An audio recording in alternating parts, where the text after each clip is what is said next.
Hi everyone, this is your host Alonso. Thank you so much for joining us early today. We're very excited about this webinar and we'll be starting in around 3 minutes. Until then, please sit tight. Thank you.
Hi, I see a new big group of people just joined. I wanted to welcome you to today's webinar. We're going to be starting here in 2 minutes from now. In the meantime, while you guys are already here, I wanted to give you a chance to really quick take advantage of this live webinar and use the question pane and tell me really quick. I would appreciate if you can share with the group where are you tuning in from today. I'm gonna see here if I can get some of you to participate. Looking at the questions box. So again, if you look at the question box in the pane, you can submit your comments. Welcome, Michelle. Let's see if I can pronounce your last name. Bonavitacola from New York City. Welcome, Deepak Chopra from Toronto, Canada. Is this a Deepak Chopra from the meditation world or maybe another one? I am very curious about that one. Barry Freefield from Virginia Beach. Welcome. Let's see. We have a couple of you participating. We are broadcasting this webinar from an island called Mercer Island, which is very close from Seattle. It's a cloudy day today, and we're located in the Seattle metropolitan area. Now we have here Jim Coster from Stevens Point in Wisconsin. Welcome, Jim. And with that, I wanted to thank you, those brave who participated in this quick chat before we get started here. But now the time has reached where we're going to start this webinar. So everyone who just joined, I wanted to officially welcome you to today's webinar, The Future of Sales Manager Enablement. Before we get started, I would like to go over a few items so you know how to participate in today's event. Next slide, please.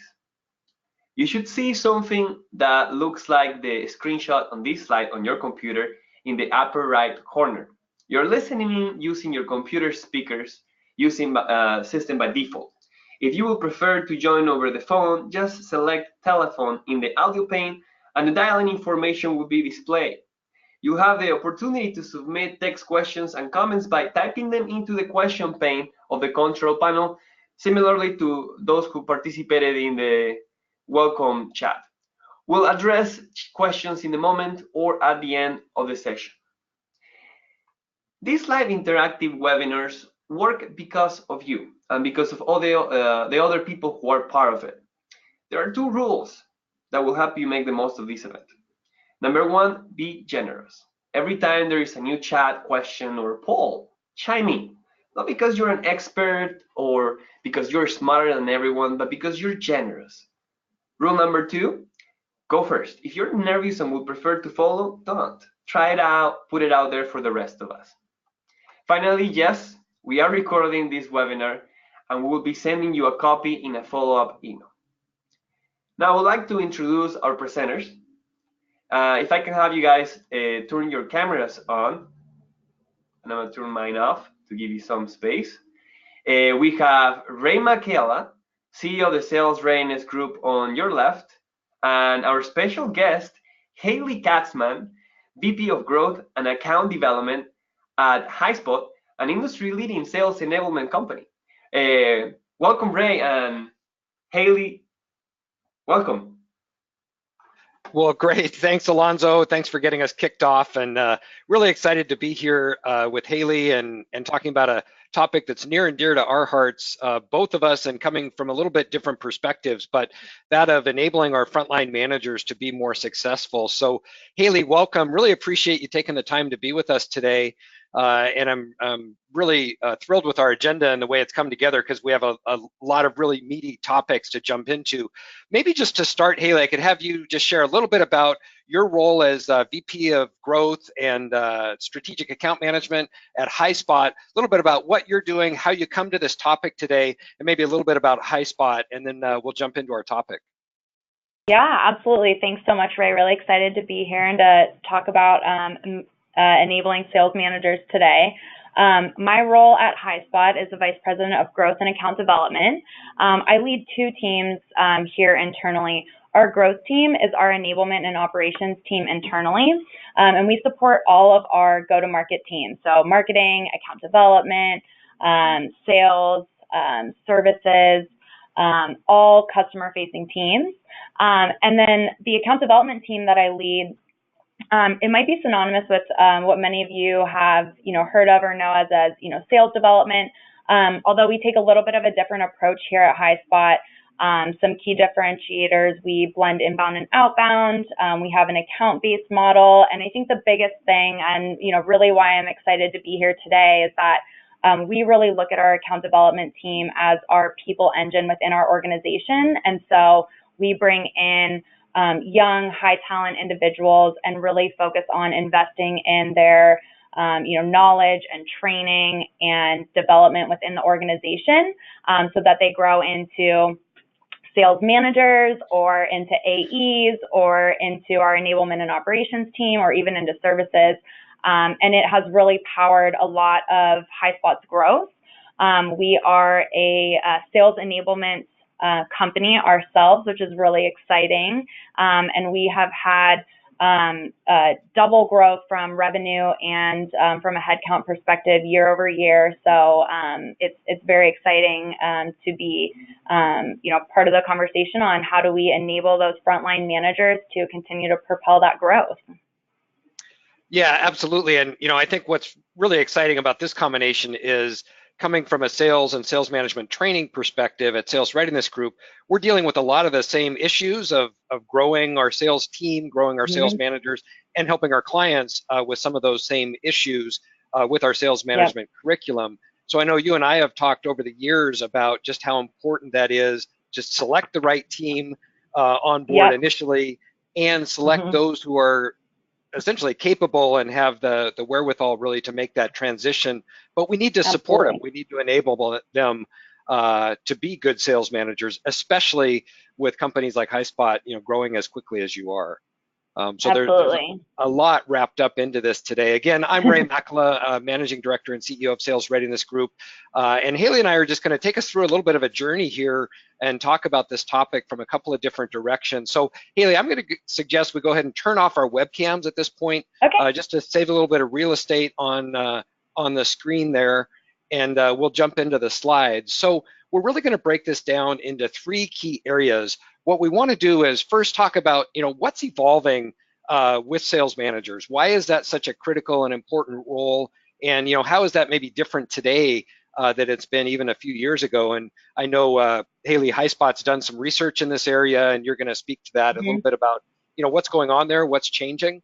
Then we're going to look at what success looks like for the sales manager. What's the return on getting this right? Why should we make that investment, and what are we really trying to accomplish? And then how to get started. What can we do to really support those sales managers to take the organization forward and enable them as we go? So that's kind of where we're headed. Again, we have a great group of both registrations and attendees today.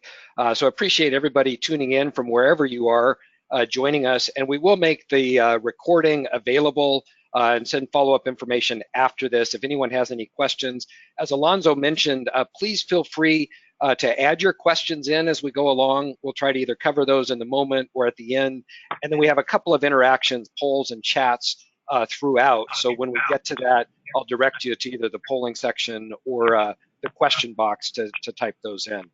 So let's go ahead and jump in. You know, Haley, one of these things that we find is that sales managers are often kind of stuck, right? Stuck in this trap because they get promoted to that position. They don't always have the tools and the knowledge that they need, and yet they're spending their time responding to the client request, responding to urgent customer issues, employee problems or issues, and trying to grow their team. And at the same time, they're sitting in meetings and they're producing reports, and they have all of these endless activities that are necessary. In fact, I have a colleague who did a study on frontline managers, and he came up with over 100 hours of activities per week that we were expecting the frontline managers to do. And yet we say, well, now take more time and coach and take more time and lead. You know, how are they supposed to do that? So I'm curious how you've seen this with some of your clients and even with your organization. Does that ring true? And do you find that you know, managers don't have enough time and they're often not set up to be successful? Absolutely. I mean, I think all the things that we're looking at here are common themes within, you know, all different types of organizations. And I think that, you know, one of the main things is that there's always going to be an endless amount of, you know, work to, you know, get accomplished. And I think that one of the biggest things is ensuring that you don't get pulled too far in one direction with some of these, you know, urgent requests or those issues and complaints, and that you're able to prioritize, you know, really what managers are best at is, you know, coaching and helping their, you know, teams meet and exceed their goals. Well, I think that really resonates with me, that focusing on those things that are going to create the most leverage, and supporting them both with the skills and the tools that they need, the technology, which you're going to get into a little bit, to be able to support them to be successful. But I think, you know, people have certainly heard that story. They've seen it. It's the idea of, you know, we take our best athletes and then expect them to be great coaches. And, you know, sometimes, frankly, they're better individual contributors, or at least the skills that made them great individual athletes are not the ones that make them great managers and coaches. We need to understand that and understand, how do we enable them? How do we support them to achieve success through others? And I think that's one of the challenges we often run into. I don't know if that's something you've seen, Haley, where, you know, sometimes you have a star rep who you think is going to be fantastic, and you put them into that manager role and they just can't really understand why it's so hard for everyone else, or how to get more success out of others. Is that something you've run into? Yeah, absolutely. And I think that, you know, what's critical is, you know, what we've seen a lot of companies do successfully, and what we've been able to do really successfully here at Highspot is to really ensure that we have a career development plan for each of the individuals, and understanding where their skills lie and where they see motivation, because it's absolutely the case that you might have a, you know, star athlete or that top performer, and just because they, you know, have been successful as an individual contributor does not mean that they're necessarily going to be a great leader. And it's really important, even prior to bringing someone into that role, to understand if they're going to be the best fit to, you know, to lead and coach a team. Yeah, definitely. And I think, you know, sometimes we see those best coaches, you know, we're in Seattle, so I'll use the Pete Carroll example, or a Phil Jackson, or, you know, whoever you might pick. They understand the game. They were probably reasonable or decent players, but we've looked at this across a number of different sports. And when you start looking at the Wayne Gretzky's and, you know, Pete Rose's and whoever you want to pick, they weren't necessarily phenomenal as a coach or manager. Once they made that transition, they struggled a little bit, again, trying to impart that what made them successful in others. And so I think we really need to think about the difference in skills, those things that make a great rep, from, you know, booking the first appointment through closing the deal. They get really good at that. And it's not to say that they can't be great managers, but now they need to set priorities, and they need to manage the time of others. They need to recruit and coach and manage performance. And so appreciating, you know, those challenges and what we can do to make them successful is really about I think what we can do as organizations to enable them to be successful, realize it's a pivot in their career, and take the time to set them up for success. And unfortunately, I think we often do a disservice because we just think that halo effect is going to transfer over, and they can figure it out. Put them in there and they'll figure it out. Some do, but a lot of them struggle.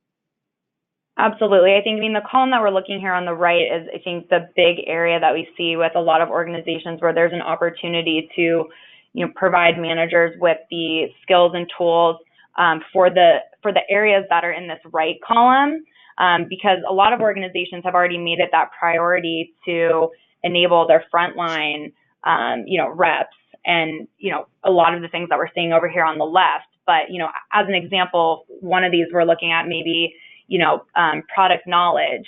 Well, we might be putting enablement and training together to, ensure that the team, the individual contributors know about the product, but are we enabling the managers to know how to coach on that or know how to motivate in those areas? And I think that's where we see a big opportunity.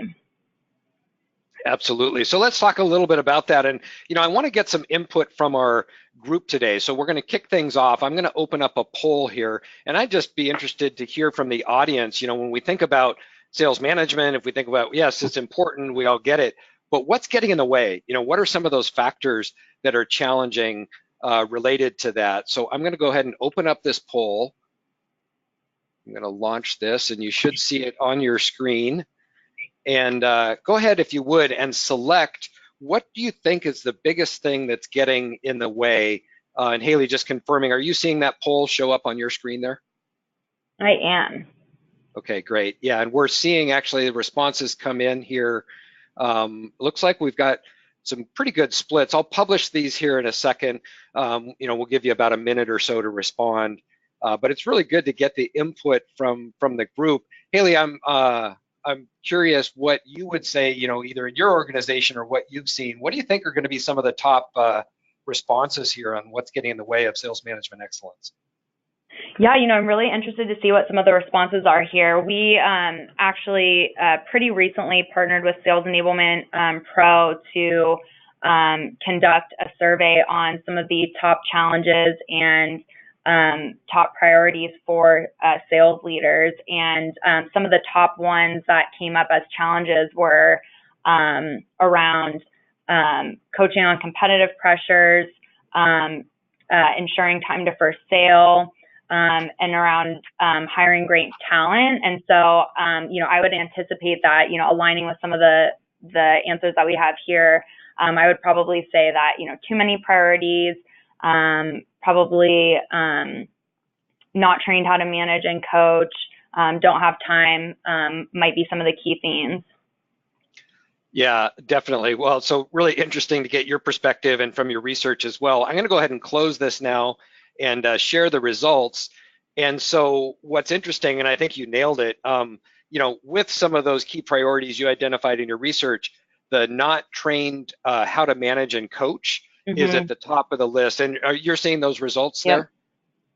Great. Yep, yeah, absolutely. So 67, so almost 2/3 of our audience said that, one of the challenges getting in the way of sales management excellence is they haven't been trained in how to do it, followed closely by too many priorities, almost half of our audience. Now, Right. I think we all probably want to select more than one of these, and they're also related. The too many priorities, don't have time, too much administrative burden. If we add those together, we get 80 or 90%. And sometimes I think we need to think about the stop doing list, right? What are we putting on our managers that they can either delegate, maybe that they don't have to do, or somebody else in the organization can take care of, so they can focus on, what Stephen Covey would talk about, those really important but not urgent activities that pay dividends in the future. What are those things that we can do to give them time so they can coach and train and be more strategic about their team? Anything that strikes you about these results as well, Haley? Yeah, I think, the great news here is that the 10% poor fit for the position, that means that, we're in a good place. This is a problem that we can solve, which I think is really exciting. And I think that, the two that pop up as, the most popular, not trained on how to manage and coach, and too many priorities, I I love what you said. I think that we can really combine those, because I think it's not trained on how to manage, coach, and prioritize. And one of the biggest tools that we can give them is helping them learn to prioritize. And that's part of, being a great leader. And I think that is part of, enabling, those sales managers. Absolutely. Well, I have to also think that, one of the things about the evolution of sales enablement tools is also making it more efficient to be able to, find the information, to be able to manage all of the content and knowledge that's out there. And that's something that I know Highspot does, and we can touch on that. But just making it more effective and easier access to the tools, the knowledge, and the information that they need to be successful. Yeah, I mean, I think that it's absolutely an effectiveness and efficiency, right? Making sure that we have the right information, making sure that we are not spending wasted time. I think a big piece where technology can come into play specifically in this area is when you think about prioritization and trying to understand, as a sales leader, where should I focus my attention? Not having visibility and insights into what's happening with your team and what some of those, opportunities for improvement or best practices are, makes it really hard to prioritize. And so I think the visibility from a technology perspective and the analytics to be able to gain that visibility can really help a sales manager prioritize so that they know exactly where to coach in those specific areas. Absolutely. And I think, access to analytics and data to help inform those decisions and really focus in on some of those activities is a pretty exciting area to build on that. So let's go ahead and jump into our next area. We're going to talk about, what does success really look like? Why is this so important? And, what's the potential return? So Haley, as I think we did some research a year ago with Selling Power, and we surveyed about 400 organizations related to sales management and sales management practices. And this is really split between kind of sales leadership positions, as well as enablement and learning and development and others. And again, cross industries. But we wanted to ask that question, how well is your team doing achieving quota? And what are you doing? What can we correlate and determine based on the higher performing organizations that's really relevant to sales management practices? So, and again, we could debate how people are setting their quotas and whether that's appropriate, but at least what we tried to do is say, of those organizations where more than 75% of their team was achieving quota, what were they doing differently? We looked at those as high impact organizations. The average 25 to 75, they're doing some things right, but there's certainly room for improvement. And then those low performers, less than 25% of their team are achieving quota. Not surprising, of those that we surveyed, the largest group, 63%, were kind of average performers. But again, that top 20% was really knocking it out of the park, or was at least with high success meeting their quota. This is available in the High Impact Sales Manager. It's called the 5 Hallmarks of Success that we published. And these were the 5 hallmarks, not surprising, but when we looked at those top performing organizations across the board, they were spending more time coaching and investing more in building coaches within their organizations. They were doing a better job setting expectations, managing performance. They had some means for using behavioral-based interviewing to interview and select, and they had a profile of what a top performing rep looks like when they're hiring. They're building their leaders, which is trust and respect in the organization, so they felt like there was consistent leadership. And then they were really investing overall in building their managers, and there was a strong correlation. They were spending more dollars on building their sales managers. We're going to get into some of these in more detail, but I'm curious if, again, any of these resonate, or how does this ring true for you? Yeah, absolutely. I think that it's absolutely correlated to a lot of the studies that we've done as well. The one that we recently did on sales enablement and the sales leader's perspective on sales enablement, and some of the top themes that came up were also very aligned to this, with there being a very competitive market for talent right now, one of the big challenges. So this number 3 with being able to recruit and hire top talent.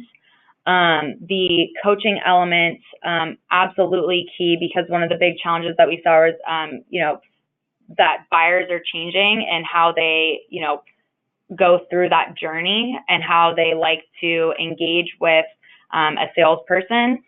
And then the trust and respect, I think, is absolutely critical, especially when we see kind of this newer generation coming into the sales force. That trust and respect is a critical element that the new generation is really looking for. And so these definitely ring true. Yeah, absolutely. And I think your point, when we're thinking about return on investment of investing in our sales managers, is we need to get the right people on board in this competitive environment, and we need to keep them. So, when we're talking about attrition and we're talking about, people getting 20, 30% bumps to go work for the competition or go work for another organization, as we know, oftentimes people quit their manager. They're not really quitting the job or even their compensation. But if we can build stronger relationships, if we can do a better job setting expectations and leading and motivating, we're more likely to have an opportunity to keep that person. And I think it really pulls through very clearly with respect to how expensive it is to find a replacement for that position and have that sit open for a while, and all the expense involved with onboarding a new person. So yeah, definitely tied together and very important in kind of today's environment. Yeah, I always say hire, train, retain. And if you take out the retain piece, then that will hurt your business significantly more than not meeting metrics from a performance perspective. So understanding how you are going to develop and retain talent within your organization is critical. Absolutely, absolutely, and a key component of kind of where does the return come? Well, if we can build our team, and this really speaks to if we can build the sales management skills, what's the benefit? And at the top certainly is we're improving the performance of the sales team, right? We want to have them hit a higher percentage of quota, or at least bring in a higher quota, higher targets overall, because they have better selling skills. We're coaching, we're managing them. But it's also more subtle things, being able to accurately forecast, and as a public held company or a growing company, being able to predict the revenue and look forward. Do we have a lot of bloat in the pipeline, and what are the managers doing to help manage that across a number of different reps? That can have a really strong impact on how the organization is seen relative to achieving their forecasts as well. We talked about hiring decisions, improving the selling skills of their team, and improving their performance and competitive position, improving their motivation and attitude within the organization, and then ultimately building managers and leaders to be able to execute on the sales vision. And I'm curious, in your perspective, it's that idea of setting a vision for the sales organization, but having that trickle down, having the managers on the same page. And really, if you ask whether it's a BDR or SDR or anybody in the sales organization, hey, what are we trying to accomplish? There should be a shared vision across the organization. Maybe you could speak to that a little bit as well. How does that come out within Highspot or within the organization you're managing? Yeah, I think all of these pieces are critically important. I think that execution of the sales vision, one of the critical elements is having great communication and transparency, and the ability to provide the sales managers with the knowledge around that vision. And again, that's kind of where tools and technology can come into place to ensure that you're able to get the sales managers the information and the knowledge ahead of getting it to your front line. And this will definitely lead to improved selling skills because, when the managers know exactly how to handle objections or, roll out new pricing or, whatever the potential change within your business is, if you can really, enable them, then it makes it that much more impactful when an individual contributor is looking to, of course, their boss or their leader to get that guidance. Yeah, absolutely. And I think it's, for a lot of frontline managers, they've never been in that position of understanding, even what does the vision really mean, or how do I execute that within my team to be able to translate it into, no, here's the strategy, but this is the specific tactics that we're going to take, or these are the initiatives that we're doing. What is it that's most important this quarter, this year, for us to accomplish? And I always like to ask, everybody's working hard. So if we're working so hard, what are we trying to do that's different than last quarter or last year? Right. And how is this going to make a difference? And I think that's definitely a higher level skill, right, for the leaders to be able to see how to translate and communicate it so that everybody, again, kind of has that shared vision. Yeah, I mean, they have to be great problem solvers, right? And it might be the case that that isn't kind of, a muscle, if you will, that they've worked before, but it's definitely something that can be taught and can be learned. And so, it's up to the organization to really ensure that they do know how to problem solve so that they can, set their team up for success. Yep. Yeah, absolutely. So I'd love to get the feedback from the group here just for a second again, and then we'll get into kind of implementation and some of your stories and successes around that. I'm going to launch this poll, and again, we like to capture this information. Love to package it up in a blog as well. But just of the audience today, we have, again, cross-industry, a large number of groups. I'd like to understand what the top priority is for your sales managers. In other words, what's going to make the biggest difference to your performance and to the overall organization's performance if you're able to essentially address or fix or build the competencies in these areas? So, are you struggling with forecasting? Are you trying to improve the manager's ability to get the right people on board? Are you trying to improve those selling skills and coaching that goes along with that? Are you trying to get them more motivated and maybe work harder in the same direction? Or as we talked about, executing on the sales vision. As I look at most organizations, you probably check all of these off as pretty important, but are there a few that kind of bubble up from what you've seen either with your clients or in your organization, Haley? Yeah, so I think that some of the ones that we've definitely seen, especially in more recent conversations over the past couple of months, is definitely going to be around improved selling skills, deal coaching, and then around increased motivation and retention of the team. And one of the things that has been pretty interesting to see around increased motivation and retention of the team is that there's so many different ways that you can motivate individuals on the team. But what we're seeing recently is that there's actually, kind of blockers, if you will, to having that, positive culture and having that motivation. And a lot of times, lack of aligned processes, not having the tools and technology to be able to efficiently do their job. Those can all be things that will, hinder that motivation and retention of the team. So it's not just about figuring out, what's going to motivate them in a positive way, but it's also how can you remove blockers to prevent, the motivation from being tainted.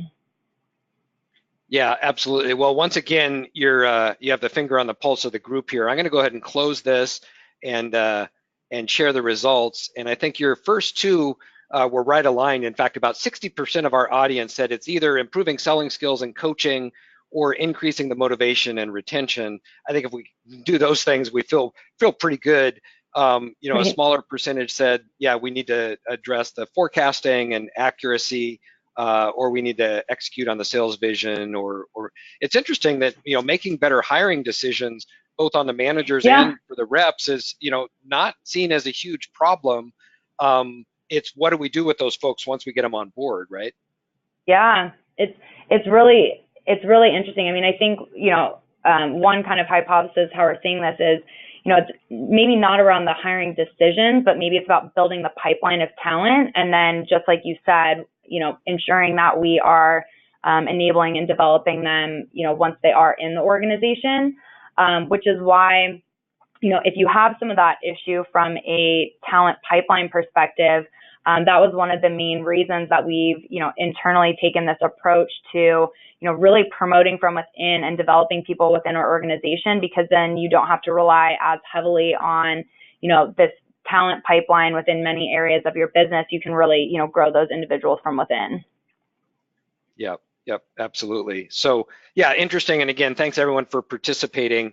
It's always great to hear from the audience, kind of live what they're struggling with. So I'm going to go ahead and close that out.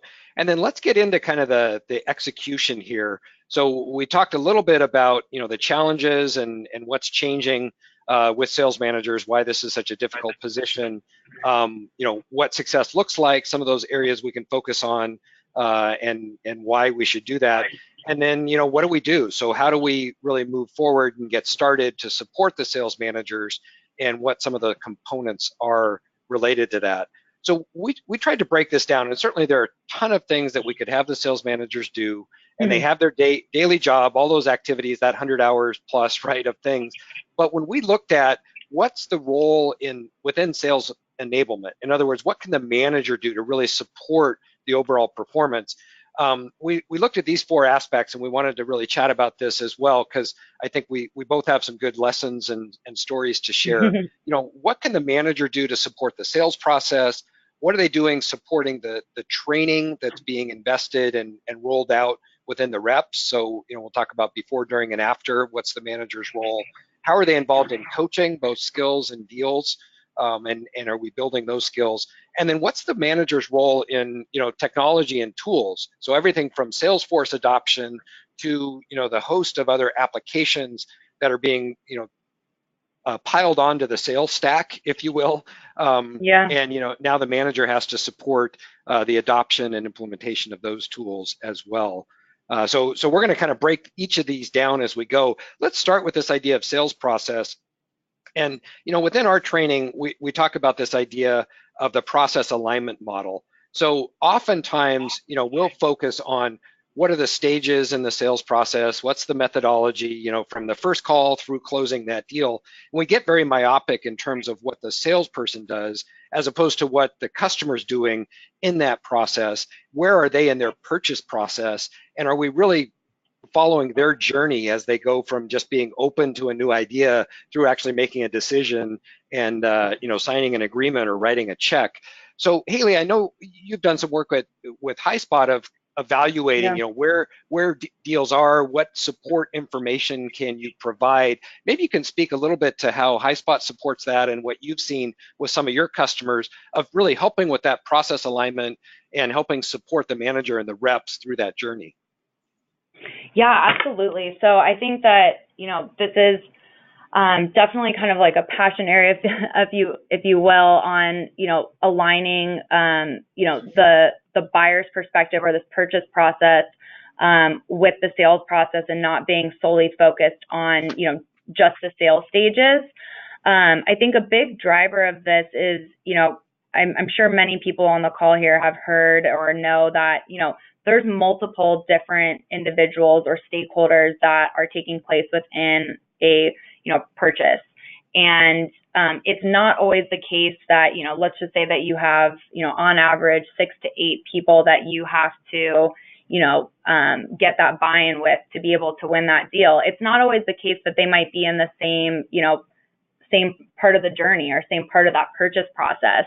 And so one of the things that we've seen to be really successful is, instead of building out just the training and coaching strictly aligned to sales process, focus more on situations and package together that information in a very easily digestible way that you can have content, training, talking points. We actually set ours up as kind of plays, where it says, what to know, what to say, and what to show for each of these scenarios. And what that does is it helps both the managers and the individuals know exactly when they're in a scenario. So, maybe they're facing some objections in, the evaluation stage of the purchase process. What should they know? What should they say? What should they be showing for that specific scenario? And enabling there has really been successful. Well, I think that's a great example of taking it to the next level. It's not enough to just say, oh, here's a piece of content or here's a play to run when the customer's at this scenario, but based on this situation and based on this particular persona or stakeholder, we should be saying these things, or we should be asking these questions or moving them forward. And I think it's really interesting to think, if it's 6.4 people or whatever the average is, stakeholders involved in the average business-to-business transaction, I always joke that if we're only talking to 1 or 2 people in the organization, what are the other 4 or 5 people thinking, and where are they in the journey, and what's important to them that may be very different to, you know, the key stakeholder that we happen to have a conversation with. Absolutely. So I think that idea of helping the manager align the process to the customer and being able to coach and support the reps with the right information and even evaluate, well, have we assessed where they are in their buying journey? Have we asked all the appropriate questions? You know, are we doing those things to help the rep understand all of those plays to run at the appropriate time? You know, now having that access to that information through a platform or through technology really, I think, makes it much more straightforward and supports the rep in ways that, you know, in the past it was shared on some drive somewhere, or it was on somebody's hard drive, or we were making it up every time from scratch. And I think you guys have done a great job of really being able to package that into some digestible chunks. Absolutely. I always say that it has to be, you know, skimmable on one page, otherwise no one's going to read it. And so that's really what we focused on, is how do we, you know, consolidate all of the right information and content for a specific scenario in a very easily digestible way for both the managers and for the reps.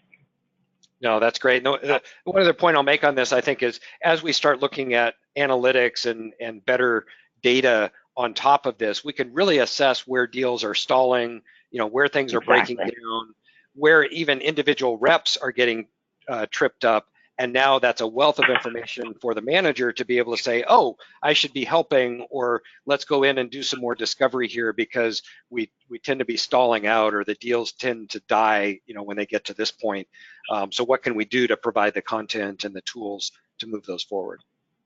So great point. Let's keep working our way around the circle here. You know, so the other area, and, you know, certainly this is our background and passion around sales and sales management training, is what is the manager's role in setting that organization up for success, and how do we make sure they're on board and following through? So I'll just kind of beg the question here, but really talk about some of the things we've discovered over the years that make training successful, and that is oftentimes either the manager's just kind of dropped in and they're getting it for the first time as well, you know, if it's a new training program or a new methodology, or sometimes they're not even involved and it's totally done just at the rep level, and then the managers are like, well, I don't really know what they're doing, and boy, that really undermines the investment. So we really think, you know, beforehand, making sure they're on board and can start to communicate, you know, during, to be involved as possible, to be participating in the role plays or the discussions with their teams, and then afterwards being able to support and coach.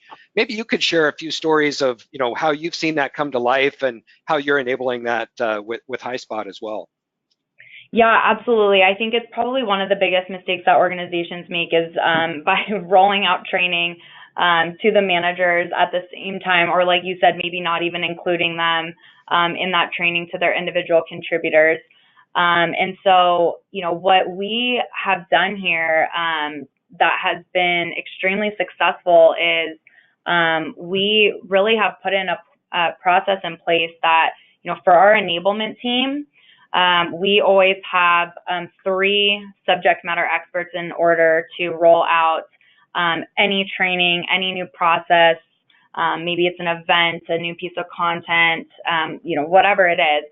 We always have an enablement subject matter expert. We have a topic subject matter expert, and we have the audience subject matter expert. The audience kind of being our internal customer. And that audience subject matter expert is almost always a sales leader. And the reason that we bring all of those 3 people together is that it is absolutely critical to have the buy-in from the sales managers in successfully rolling out, you know, training and enablement. And so what we'll do is we actually always have a manager enablement meeting and roll out any new training or any new enablement to the managers, usually about a week in advance of rolling out anything to the team. And we really look at them as, you know, our stakeholders and our customers. And so, you know, we do the same thing that we teach our salespeople to do. We do discovery with them, understand what their needs are, what their pain points are, walk them through what the, proposed solution is, what's in it for them. And that all happens before we even, interface with, the individual sales reps. And as a result of doing that, you not only have more of that buy-in and that adoption of the training initially, but when we get into the coaching element next, there really becomes that tight alignment because now the salesperson knows about this new training. Well, maybe 5 days later or a month later, they hit a bump in the road. They're going to go to their sales manager to get help in that scenario. And if that manager hasn't been enabled on the same training, then you're going to have that lack of alignment. And so putting those three subject matter experts together and always enabling our sales leaders before enabling our front line has been, very successful. No, that's great. I love the idea of treating that like a customer scenario. Who are the different stakeholders, getting that input. And I think most people realize that training should not just be viewed as an event. But I will say, we still see that often where there's a big push around the sales kickoff or the national sales meeting. That there's a lot of flurry of activity, but there isn't as much pre-work or that stakeholdering in advance, or afterwards, it's kind of the binder on the shelf, or everybody returns to their daily work. So we need to look at that as part of the design to say, well, what is going to happen afterwards to reinforce and coach? And do they have the resources available? Can they access them? Do they have the tools to understand whether those skills are getting applied appropriately? And if not, what are they doing about it? So I really think it needs to be built into the overall program implementation. Absolutely. That's great. So we're going to keep working our way around, and I want to make sure we have some time for questions at the end.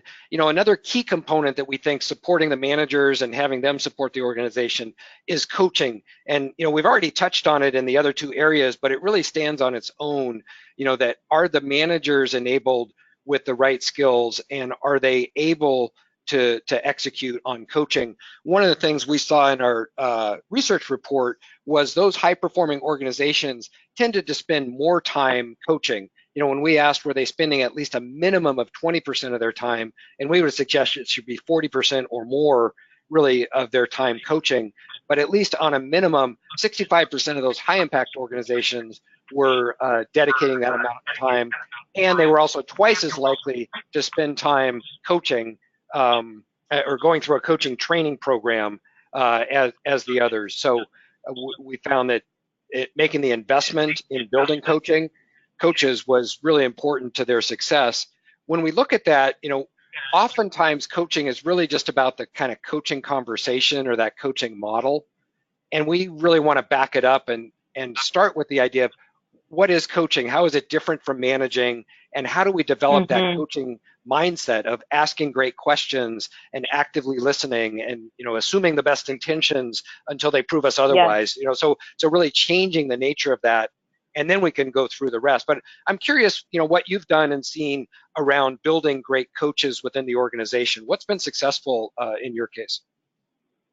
Yeah, I think that I think one of the best ways to ensure that is, like I said, originally you want to try and get the right people into the role. But, once you do have that, leadership team built out, I think that, it's so important to it's so important to ensure that the sales leaders are put in a position where they are motivated to ensure that their team is successful and that they're, rewarded based on that, and that they understand what their impact on the organization can make.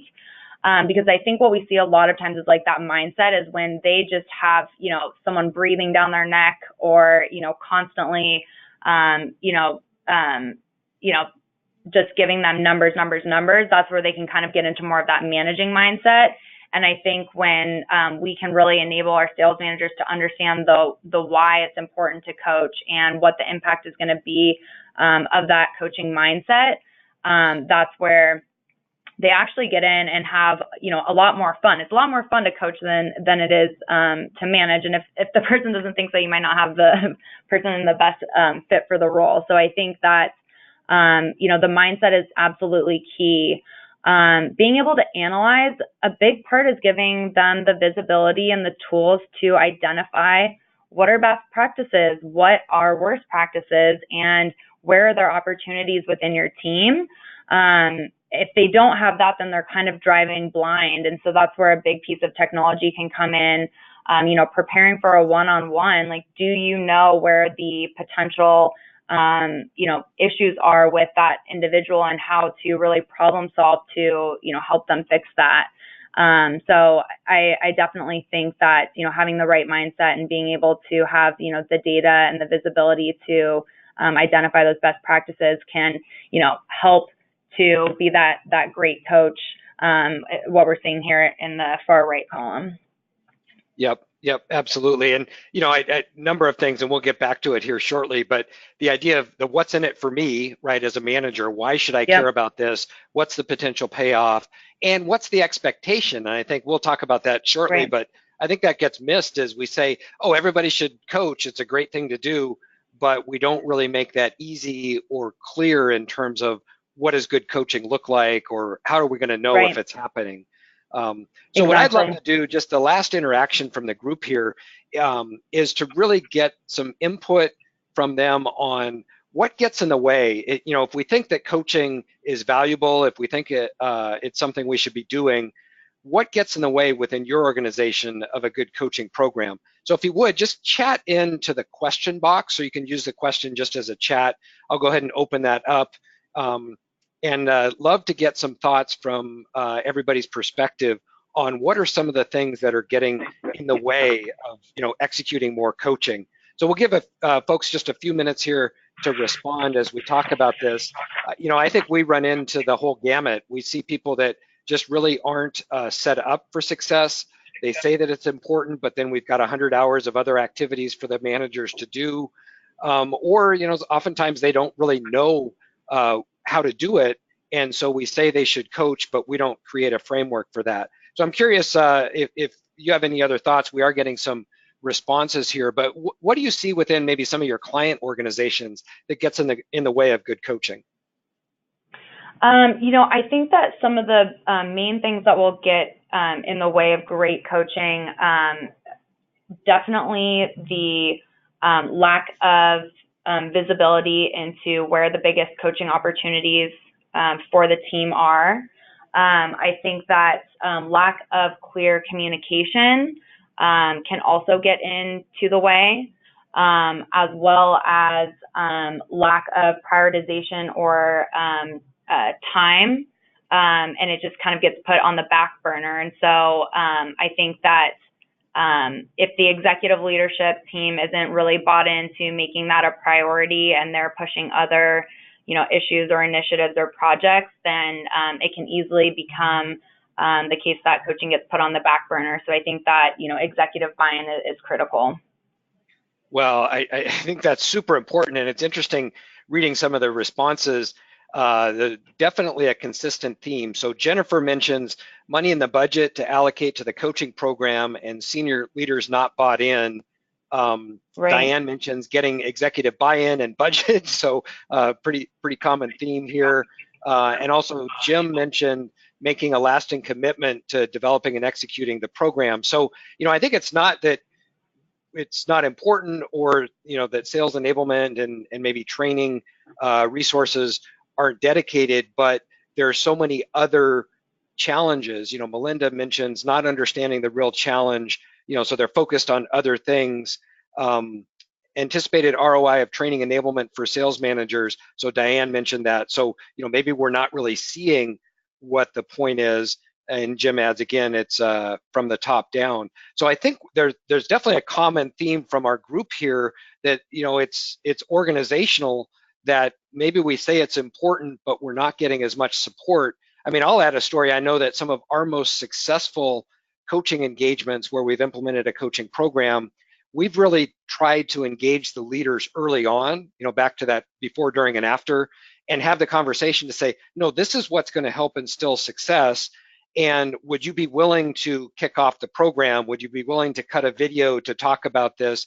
Do they understand the potential benefit, if we get coaching right, that the organization can be more successful. So, why it's so important to do that.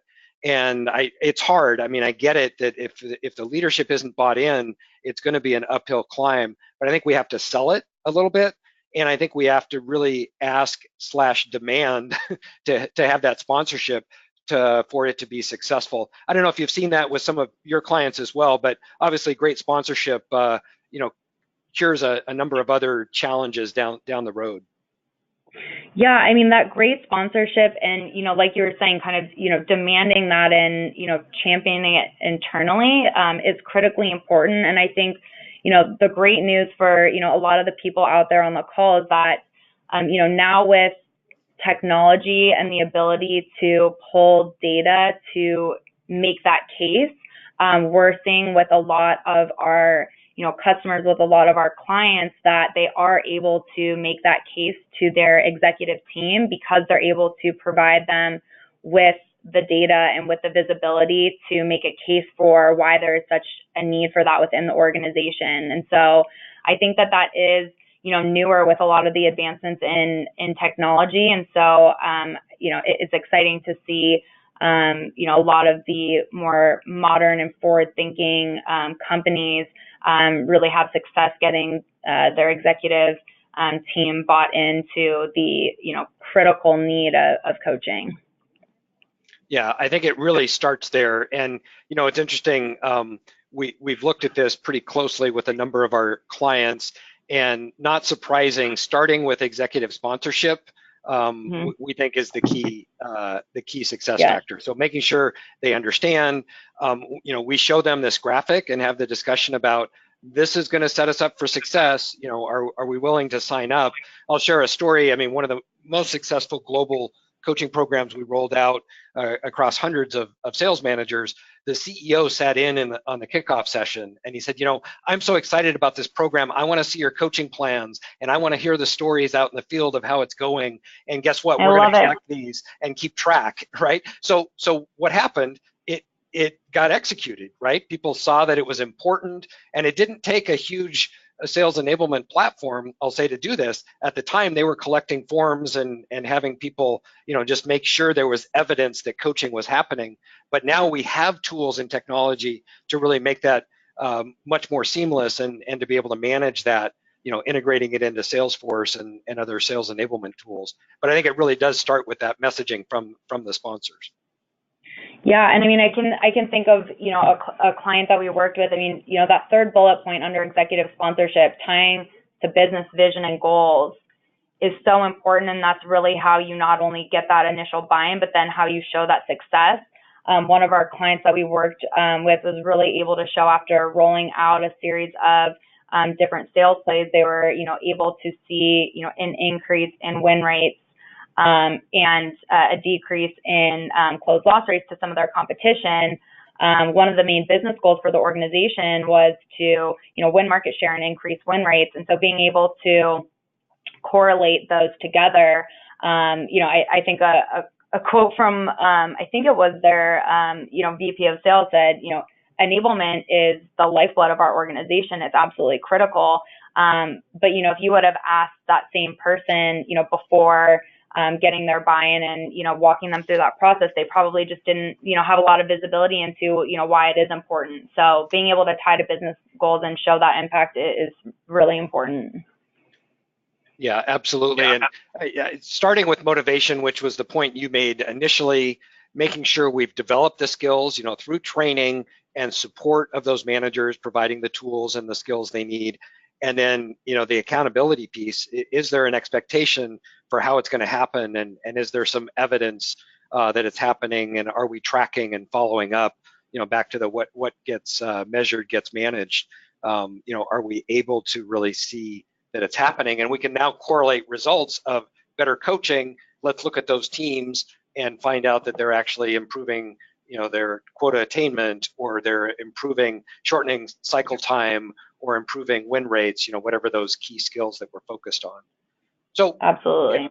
I know we've covered a lot of ground. I just want to touch on the last area because I think it's becoming more and more important, and that is the manager's role supporting them in new technology, tools, the adoption. And I always just like to show this slide because I love what Nancy Narden put together on kind of the technology landscape related to sales tools. It's mind-boggling to think about everything that's out there and the sales stack. Maybe you could speak to what you've seen, especially around Highspot, the managers helping to enable that, and how do you get them on board, and how are they supporting, technology tool adoption as we're going forward? And then we'll take a few minutes for questions here at the end. Yeah, absolutely. I mean, I think one of the things that's really important is to very much involve and consider that sales manager as a stakeholder when you're thinking about tools and technology. And you need to be able to show not only what's in it for their reps, but what's in it for them, and really enabling them with the tools and technology so that they can be an advocate for their team and they can feel like they have part of the win when the tool or technology helps their team become successful is critical. So I think that, one of the, there's so many different tools and so many different technologies out there. I mean, the biggest thing is driving adoption and ensuring that if you're going to put a tool out there, is it one that's going to get adopted? Is it going to get used? Is there value for the sales rep, and is there value for the manager? And empowering them to be the one to help champion it within the organization, and making them, the heroes, where you're really going to have a lot of that success and adoption. Yeah, absolutely. I think it goes back to your earlier point about getting the manager involved as a stakeholder in that process, and the before, during, and after, right? That it's not something that gets dropped on their desk or an email that says, okay, here's a new tool, but they've had some input, or at least a subset of the managers have had input, and we can say, oh no, this was, a shared development effort, and then they're going to be much more likely to actually support it and support the adoption. So yeah, Absolutely. It's not an easy challenge, especially with everything that's out there. But I think these were some key areas to think about. How do we get the managers to be able to support the sales process, to be involved and support training, to become better coaches and support the team in general, and support the technology and the tool adoption. So, we covered a lot of ground here in an hour. Love the dialogue and the interaction, but really thinking about how important the sales managers are to the success of the team, and what we can do as organizations to help with this training and the enablement of the managers to then be able to support their frontline. Obviously, understanding they have a huge leverage. If it's 8 to 10, reps per manager, every dollar we spend on the manager has a multiplier effect, either positive or negative. Right. So we want to focus on that, and then we touched on some of these key areas. I guess any general takeaways or thoughts that you have, Haley, based on our discussion today? I think that it was really great to see some of the answers and responses from the people on the call. I think the great news here is that, these are all problems that can be solved, and a lot of it is with, the advancements that we've made from a technology perspective are really helping to get more of that executive buy-in to understanding the need to really enable our sales managers. And so I think, it's really exciting to kind of see that, evolution and how, we're going to be able to really enable our managers here in the future. Absolutely. I think it is an exciting time when we look at the technology and tools, we look at the analytics and data, and we look at, great training and just-in-time training and opportunities for e-learning and things to be able to support the manager. We can really make progress in that direction. So I'm going to leave the contact information up here. Again, people can feel free to reach out to info@Sales Readiness Group or sales@Highspot. You see the numbers here as well. You will be getting the follow-up recording and information following this. But Alonzo, at this point, I'd love to turn it back over to you. I don't know if we've gotten any additional questions, or we can open it up in the last few minutes here and just see if folks have questions, and we can wrap up for the day.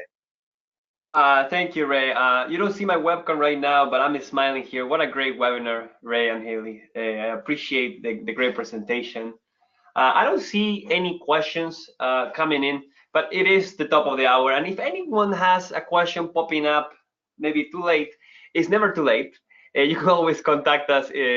Our contact information is in this slide. So in the interest of time, we're gonna close the session. But before we do that, you're gonna have a short survey showing up as soon as I close the webinar. We appreciate any feedback you may have for us so that we can continue to improve this program for you. So thank you, Ray and Haley, and thank you everyone for joining us today. Great. Well, Haley, thank you so much for your participation and involvement. It's always a pleasure to collaborate and chat about the subjects we're passionate about, and look forward to continuing these conversations. Thanks everybody on behalf of SRG and Highspot for participating today. We'll let you get on with your day, but thank you very much and have a good afternoon. Thank you so much, Ray. All right, take care.